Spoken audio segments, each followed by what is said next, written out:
If I could persuade you to believe what tonight I hope I will try to, your entire world would change. You hear the word God, the word Jehovah, the word Lord, the word Jesus, the word Christ, and you think of something other than yourself, one that is greater, one that you would worship. Tonight it is my purpose to show you that God and the eye of man are one. When you say, I am, that is the God of Scripture. Confined as you are, you think, how could it be? God created the universe and sustains it. And here I am, like a little worm, 10 years, and then I vanish. But now let us turn to Scripture. We turn now to the 16th chapter of Matthew. And the question is asked of the disciples, the followers, those who have heard him. And he said to them, who do men say that the Son of Man is? And they reply, well, some say John the Baptist, come again. Others, Elijah. Others, Jeremiah, or one of the prophets. And then he said to them, but who do you say that I am? And the spokesman called Peter answered and said, thou art the Christ, the Son of the living God.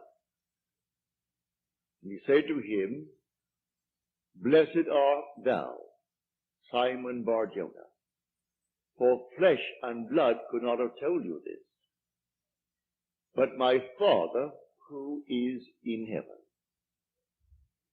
So here he equates the Son of Man with the eye of man, not the organ that sees or through which you see, but your sense of awareness, that I amness, when you are aware of being, your consciousness, your human imagination. So he equates the two, the Son of Man spoken of in the Old Testament and brought forward into the New is nothing more than the eye of man. And he calls it the Christ and defines Christ as the Son of God. Now we find Christ being defined in the New Testament as the power of God and the wisdom of God. So the eye of man is the power of God and the wisdom of God. If man does not know it, well, then he will not exercise that power. He will not exercise that wisdom. So tonight I am trying to persuade you that when you say I, before you say anything, that is the power and the wisdom of God. You can't separate the power of God and the wisdom of God from God. So you will say in the end, I and my Father are one, for he is called the Son of God. Now we are called upon to test this, if it be true. Can we test it? I hope you'll put it to the test. When I tell you that your own wonderful I amness is God, though prior to that you believe that you are little something, moving across the earth for a few years, 70 years, and then you will vanish, in the hope of some restoration, but a hope, no assurance. But now I'm going to tell you that you really are God. Your own wonderful consciousness, your human imagination, that is the God of Scripture. And there is no other God. Imprisoned as you are in these bodies of flesh, you did it for a purpose.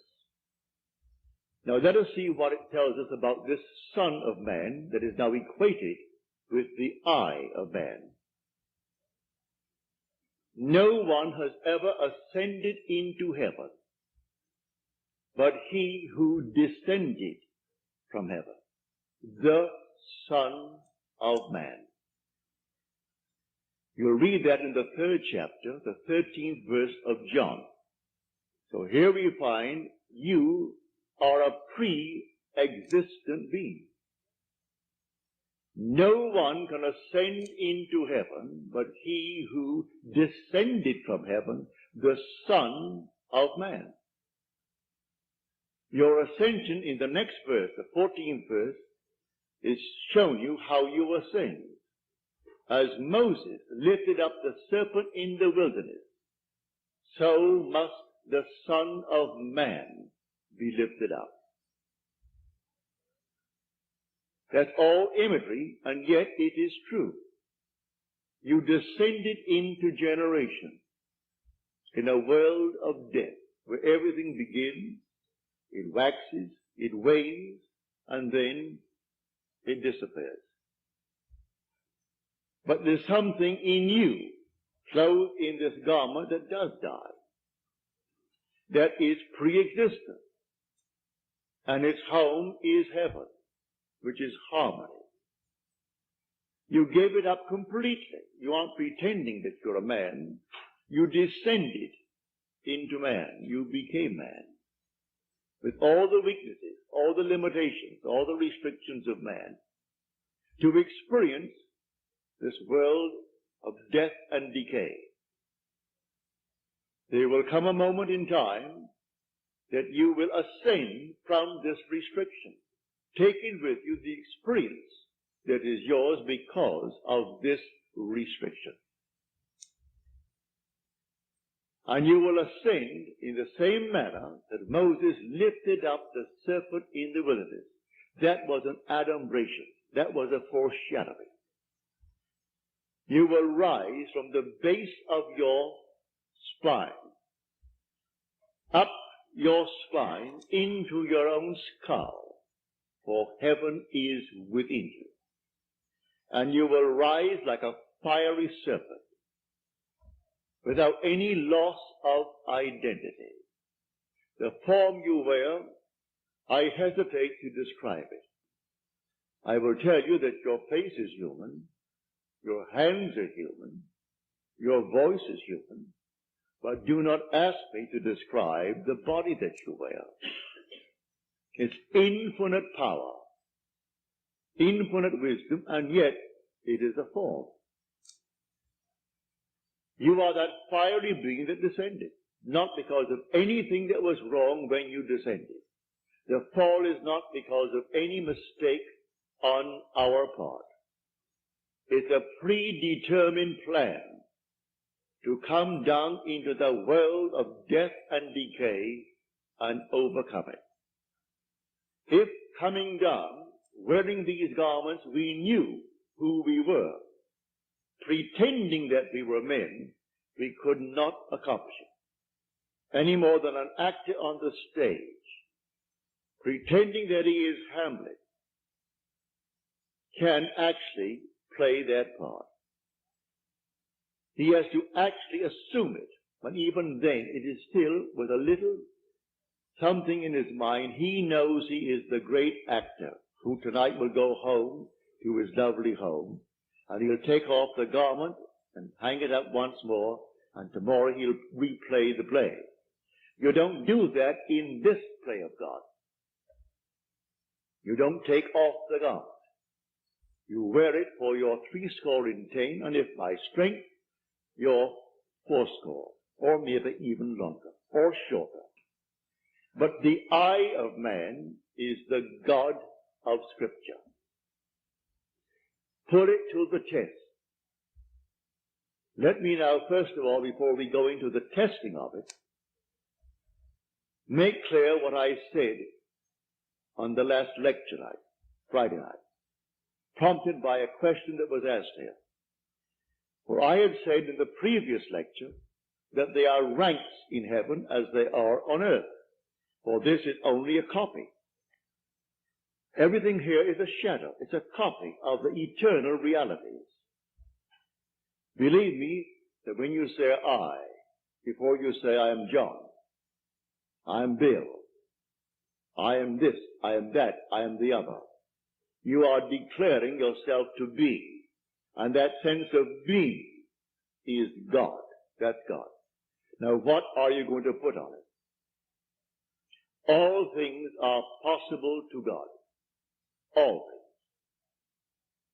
You could say now, as you're seated here, after first affirming that I am, you could then assume that I am, and you name exactly what you want to be. If you believe what I tell you about your own I amness, and remain faithful to what you have assumed, that assumption will harden into fact. When you pray in the true sense of the word, you do not pray to any external God. Everything he creates from within himself. And this pattern, the individual awakens within himself. And who does it? The I of man. And that is God. Now tonight...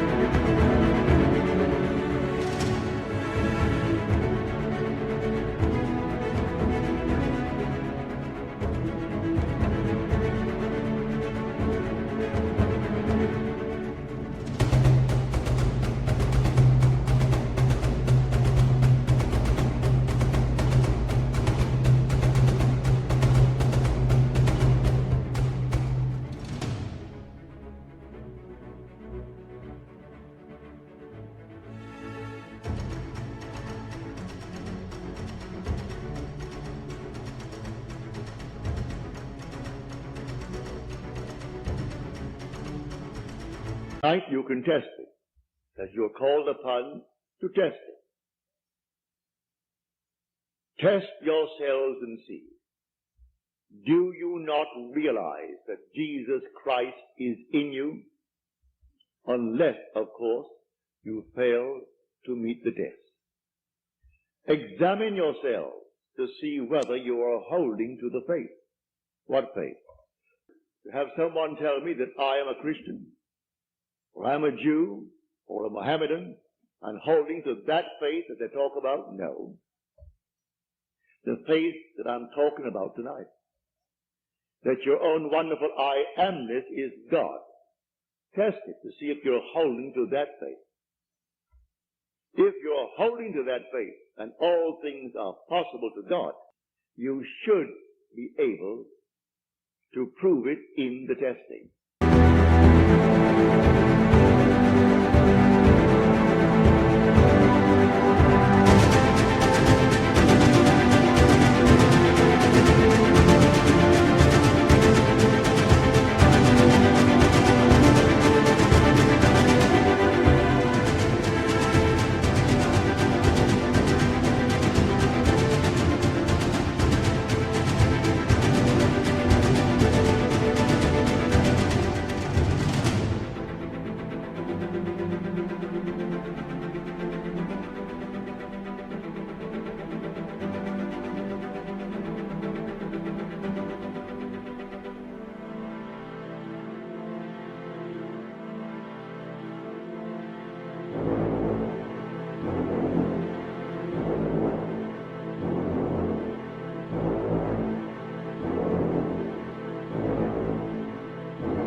Having convinced myself through experience, I have come to the conclusion that because I am aware that I am, that is God.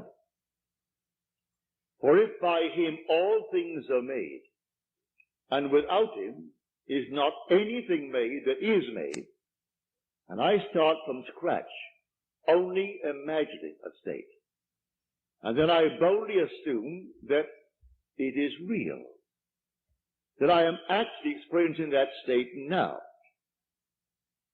And then in the not distant future, that state crystallizes in my world. Well, then I have found God. I have found the source of the phenomena of life. My only concern then is to share it with others and tell them, for they're all one. We are one. No one is greater than the other, not fundamentally. In his claims of what he is in the world of Caesar, he has more money, or he has so-and-so and so-and-so, but basically the same creative power in the man tonight behind bars serving life is the same creative power of the one who sentenced him to life. It's the same being. There is only one God.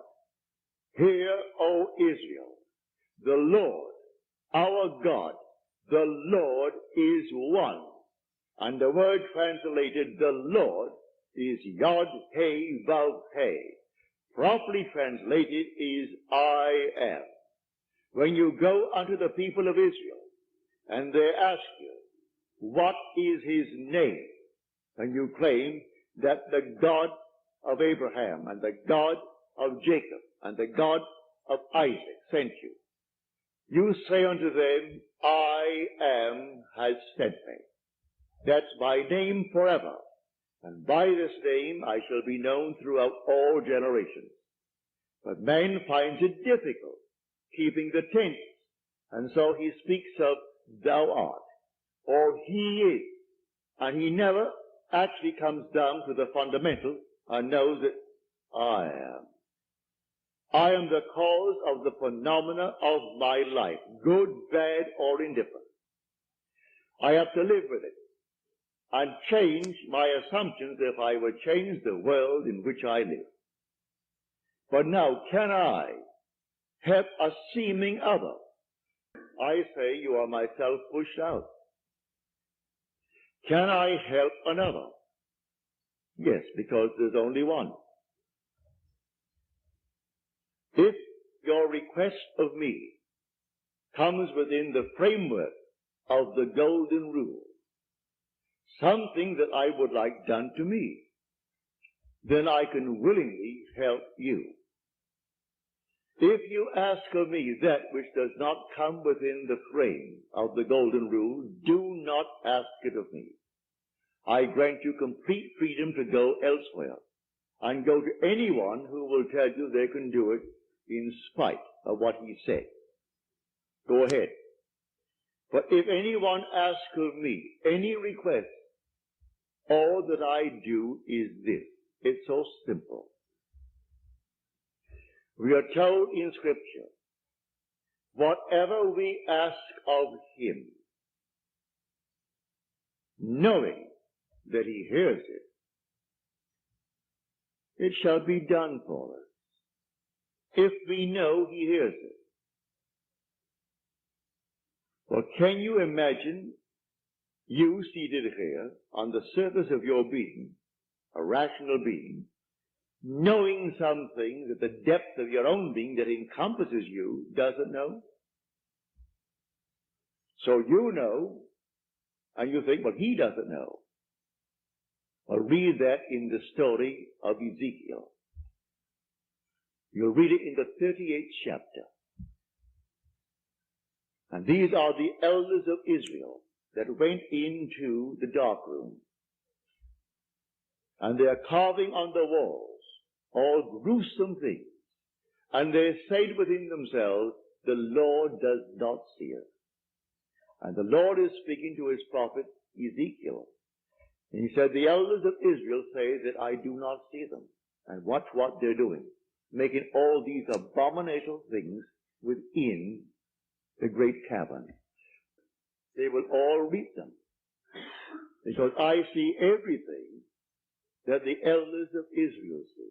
But they think because it's dark and it's a cavern, no one knows what he's doing.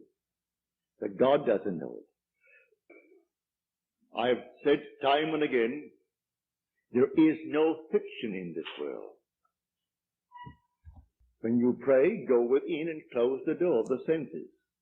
Deny all that seems so obvious, and your Father who is within will reward you openly. But commune with self, for you and the Father are one. So you commune with self. And what does he tell you? Exactly what was asked of you. He heard it, and he has all the ways and means that you on the surface of your being know not of. He will do it. You can ask anything of one if it comes within the framework of his code of ethics. Don't ask anyone who knows how to pray something that does not come within his golden rule. Do unto others as you would have them do unto you. Just as simple as that. And most of the requests would come within that rule. And so you simply hear it. And then you drop it completely. And in the depths of your own being, you're still hearing it. And the Father knows all means, all ways. And so he singles out the best way to externalize it.